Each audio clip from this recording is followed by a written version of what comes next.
आज के वीडियो में हम बात करेंगे रमाकांत पाठक मर्डर केस की। मध्य प्रदेश के श्योपुर जिले में कराहल नाम का इलाका आता है। इसी इलाके में नाई मोहल्ला नाम की एक जगह है।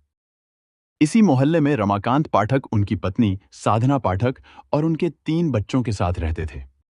रमाकांत पाठक चकरामपुरा के स्कूल में काम करते थे, जो कराहल के कन्या हाई स्कूल के अंदर आता है।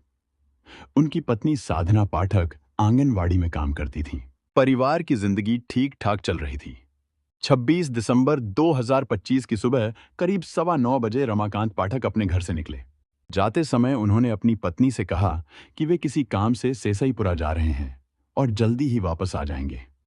जब रमाकांत पाठक काफी देर तक घर वापस नहीं लौटे, तो परिवार वालों को चिंता होने लगी।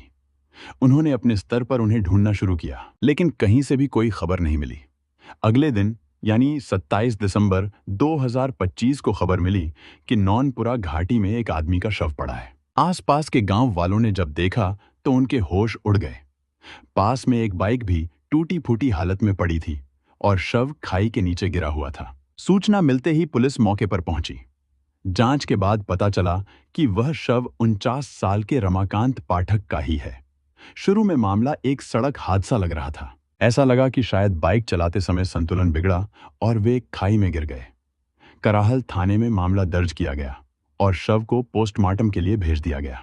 लेकिन परिवार वालों को इस पर शक था। उन्होंने मांग की कि मामले की सही और गहराई से जांच हो और फॉरेंसिक टीम को मौके पर बुलाया जाए ताकि सच्चाई सामने आ सके। पुलिस ने जांच शुरू की, लेकिन जैसे जैसे वो घटनास्थल को ध्यान से देखने लगी, उन्हें कुछ बातें अजीब लगीं। शव की हालत, चोटों के निशान और बाइक की हालत सब किसी साधारण एक्सीडेंट से मेल नहीं खा रहे थे। फिर पोस्टमार्टम रिपोर्ट आई। डॉक्टरों ने बताया कि सिर पर गंभीर चोट है, जो आम हादसे जैसी नहीं लगती। शरीर पर और भी ऐसे निशान थे जो इस बात की तरफ इशारा कर रहे थे कि रमाकांत के साथ मारपीट हुई हो सकती है। अब मामला पूरी तरह बदल चुका था। पुलिस को साफ लगने लगा कि यह सिर्फ हादसा नहीं बल्कि हत्या है। तुरंत एक टीम बनाई गई और हत्या का केस दर्ज किया गया। इसके बाद पुलिस ने तकनीकी जांच शुरू की। रमाकांत के मोबाइल की कॉल डिटेल, लोकेशन हिस्ट्री और आसपास लगे सीसीटीवी कैमरों की फुटेज खंगालनी शुरू की गई, ताकि सच तक पहुंचा जा सके। जब पुलिस ने आसपास के सीसीटीवी फुटेज देखने शुरू किए, तो एक पेट्रोल पंप का वीडियो मिला और यहीं से केस ने अचानक नया मोड़ ले लिया। उस फुटेज में साफ दिख रहा था कि घटना वाले दिन रमाकांत पाठक एक युवक मनीष और उसके एक दोस्त के साथ पेट्रोल पंप पर खड़े हैं। तीनों आपस में आराम से बात कर रहे थे। सब कुछ बिल्कुल ठीक लग रहा था। लेकिन रमाकांत को नहीं पता था कि यही पल रमाकांत की जिंदगी का आखिरी पल बनने वाला है। पुलिस ने तुरंत मनीष और रमाकांत की आखिरी लोकेशन निकालनी शुरू की। जांच में पता चला कि दोनों कुछ समय तक साथ ही थे और उनकी लोकेशन एक ही जगह दिख रही थी। अब पुलिस को यकीन हो गया था कि यह कोई हादसा नहीं बल्कि पहले से सोची समझी साजिश थी। पुलिस ने मनीष की लोकेशन ट्रैक की और उसे पकड़ लिया। शुरू में मनीष इधर उधर की बातें करता रहा, कुछ भी साफ नहीं बता रहा था। लेकिन जब पुलिस ने उसके सामने सबूत रखे तो वह टूट गया और उसने सच बता दिया। जो कहानी सामने आई उसने सबको हैरान कर दिया। इस पूरे मामले के पीछे कोई और नहीं बल्कि रमाकांत की पत्नी साधना ही थी। दरअसल ये कहानी करीब 1.5 साल पहले शुरू हुई थी। 24 साल का मनीष साकेत उसी पेट्रोल पंप पर काम करता था जो रमाकांत के घर के बिल्कुल पास था। रमाकांत की पत्नी साधना रोज अपने काम पर जाते समय उसी रास्ते से जाती थी। धीरे धीरे दोनों की पहचान होने लगी। मनीष रोज साधना को नमस्ते करता था। पहले तो साधना ने ध्यान नहीं दिया, लेकिन कुछ दिनों बाद उसने भी हल्की मुस्कान के साथ जवाब देना शुरू कर दिया। बस यहीं से बात आगे बढ़ गई। धीरे धीरे दोनों के बीच नजदीकियां बढ़ने लगीं और वक्त के साथ ये रिश्ता प्यार में बदल गया। लेकिन ये बात ज्यादा दिनों तक छुपी नहीं रही। रमाकांत को जब इस रिश्ते का पता चला तो उन्होंने इसका विरोध किया। इसके बाद घर में रोज झगड़े होने लगे। साधना अब मनीष के साथ खुलकर रहना चाहती थी, लेकिन पति उसके रास्ते में आ रहा था। आखिरकार दोनों ने एक खतरनाक फैसला लिया। उन्होंने मिलकर रमाकांत को रास्ते से हटाने की साजिश बना ली। करीब 1.5 महीने पहले ही साधना और मनीष ने रमाकांत को मारने की पूरी प्लानिंग कर ली थी। अब उन्हें ऐसे आदमी की जरूरत थी जो ये काम कर सके। मनीष ने अपने दोस्त सतनाम सिंह को इस काम में शामिल किया। सतनाम पैसों की तंगी में था, इसलिए उसे ये काम पैसों के लिए ठीक लगा। मनीष ने उसे 4 लाख रुपए देने का वादा किया। लेकिन मनीष खुद पेट्रोल पंप पर काम करता था और उसकी कमाई सिर्फ 8 से 10 हजार रुपए महीना थी, इसलिए इतने पैसे उसके पास नहीं थे। तब साधना ने कहा कि हत्या के बाद वो पैसों का इंतजाम कर देगी ताकि सतनाम को पैसे दिए जा सकें। अब तीनों ने मिलकर पूरा प्लान बना लिया। तय हुआ कि रमाकांत को किसी बहाने से सुनसान जगह पर ले जाया जाएगा और वहीं उसे मार दिया जाएगा। फिर पूरे मामले को इस तरह दिखाया जाएगा जैसे ये एक सड़क हादसा हो। प्लान के मुताबिक मनीष ने पहले रमाकांत से दोस्ती बढ़ानी शुरू की। क्योंकि रमाकांत अक्सर उसी पेट्रोल पंप पर आते थे, इसलिए दोस्ती करना उसके लिए ज्यादा मुश्किल नहीं था। 27 दिसंबर 2025 की रात मनीष और सतनाम पहले से ही तैयार थे। उन्होंने रमाकांत को बहाने से अपने साथ चलने के लिए तैयार किया। रमाकांत को कोई शक नहीं हुआ और वे उनके साथ चले गए। सबसे पहले तीनों पेट्रोल पंप पहुंचे। वहां मनीष ने अपनी बाइक खड़ी की। फिर तीनों एक स्विफ्ट डिजायर कार में बैठकर नौनपुरा घाटी की तरफ निकल पड़े। रास्ते में कराहल घाटी के पास ठाकुर बाबा मंदिर के आसपास एक सुनसान जंगल वाला इलाका पड़ता है।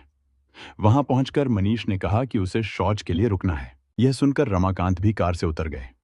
जैसे ही वो नीचे उतरे, पीछे से सतनाम ने डंडा उठाकर उनके सिर पर जोर से वार कर दिया। रमाकांत वहीं गिर पड़े और बेहोश हो गए।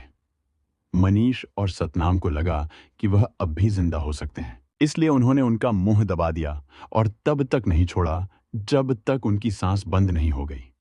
जब उन्हें पूरा यकीन हो गया कि रमाकांत की मौत हो चुकी है, तो दोनों ने उनके शव को खाई में फेंक दिया।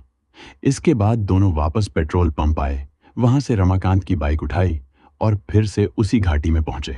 अब उनका प्लान था कि इस पूरे मामले को एक्सीडेंट जैसा दिखाया जाए। उन्होंने बाइक को भी उसी खाई में फेंक दिया जहां नीचे शव पड़ा था, ताकि लगे कि बाइक फिसलकर गिर गई और रमाकांत की मौत हो गई। सब कुछ करने के बाद दोनों वहां से भाग गए। उन्हें लगा कि पुलिस इसे एक मामूली एक्सीडेंट मानकर मामला खत्म कर देगी, लेकिन ऐसा नहीं हुआ।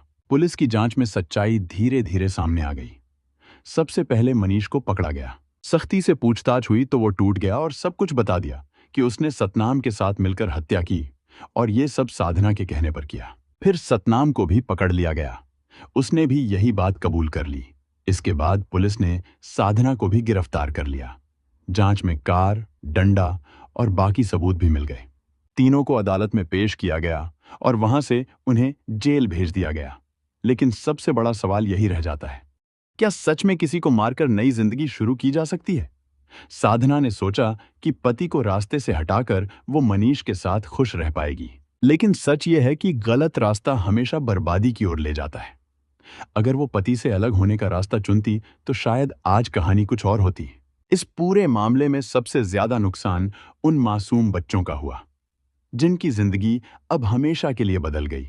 इसलिए कोई भी बड़ा फैसला लेने से पहले एक बार नहीं, 10 बार सोचना चाहिए। अब सुनिए दूसरी कहानी, जिसमें धोखा और साजिश एक नया रूप लेती है।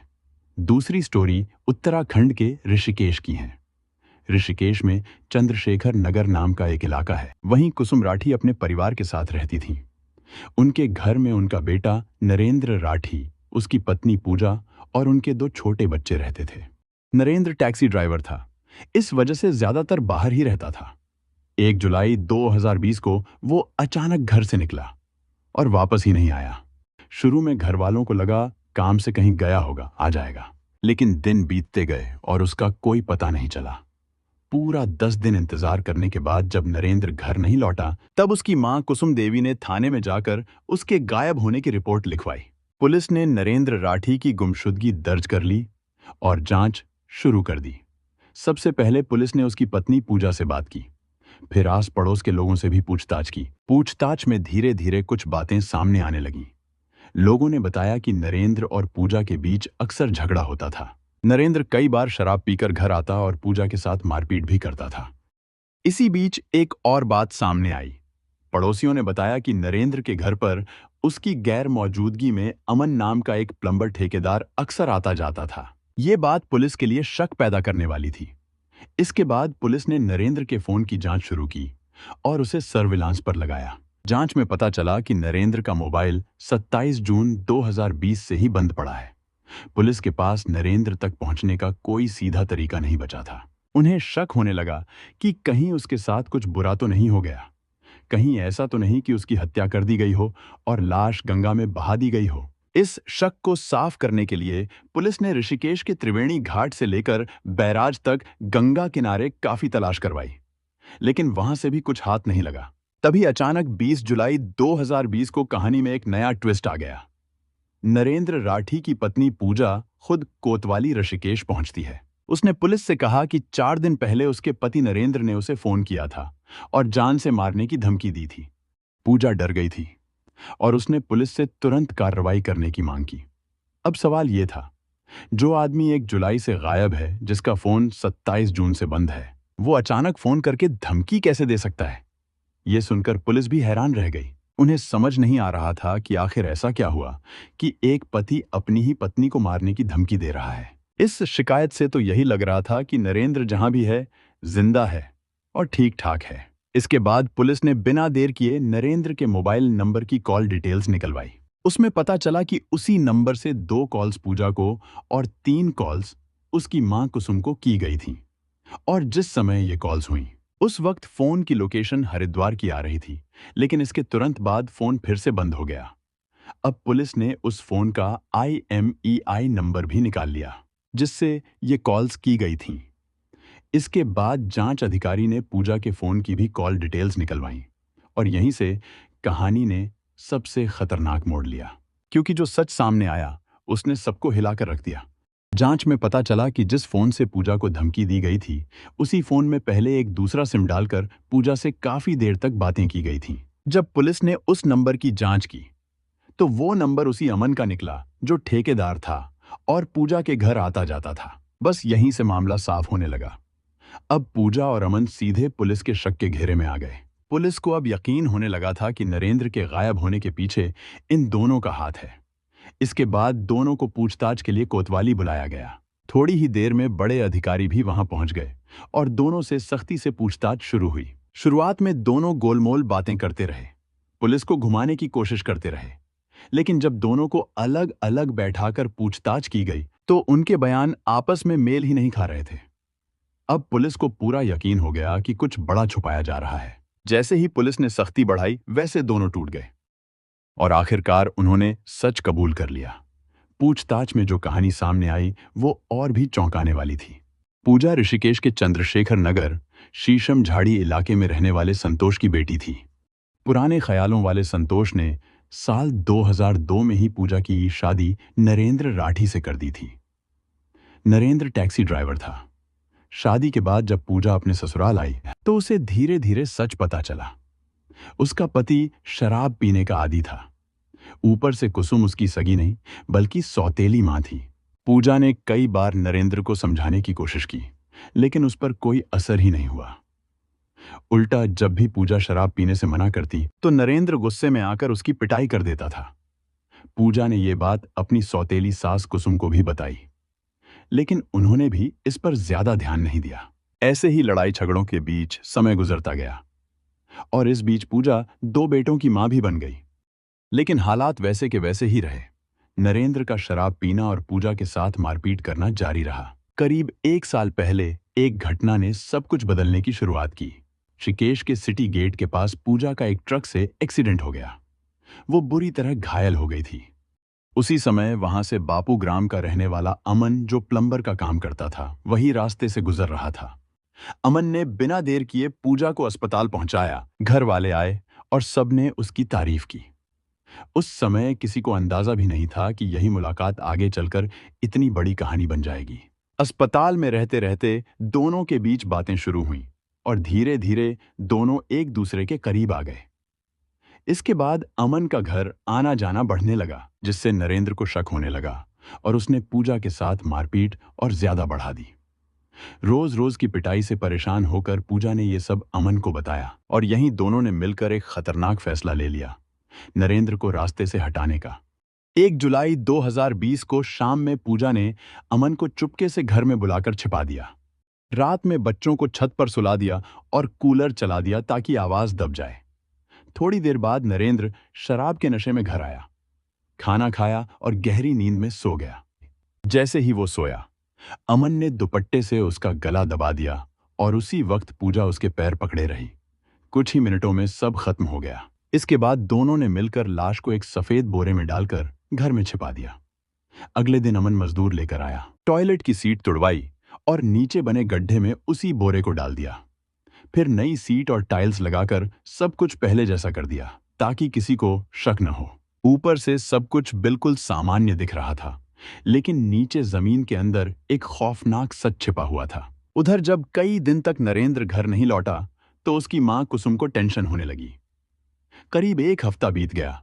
तब उसने पूजा से पूछा कि नरेंद्र कहाँ है। पूजा ने सीधा जवाब दिया कि वो 1 जुलाई को गाड़ी लेकर गए थे, अभी तक वापस नहीं आए।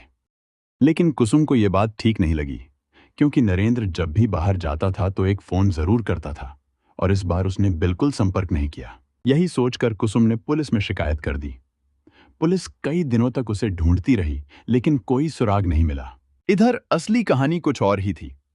नरेंद्र की हत्या के बाद पूजा ने उसका सिम अपने पास रख लिया था और फिर उसने अमन के साथ मिलकर एक प्लान बनाया। तभी सबको लगे कि नरेंद्र अभी जिंदा है। 18 जुलाई को अमन ने अपने फोन में नरेंद्र का सिम डाला और हरिद्वार जाकर पूजा को कॉल किया और कुसुम को मिस कॉल दिए ताकि शक न हो।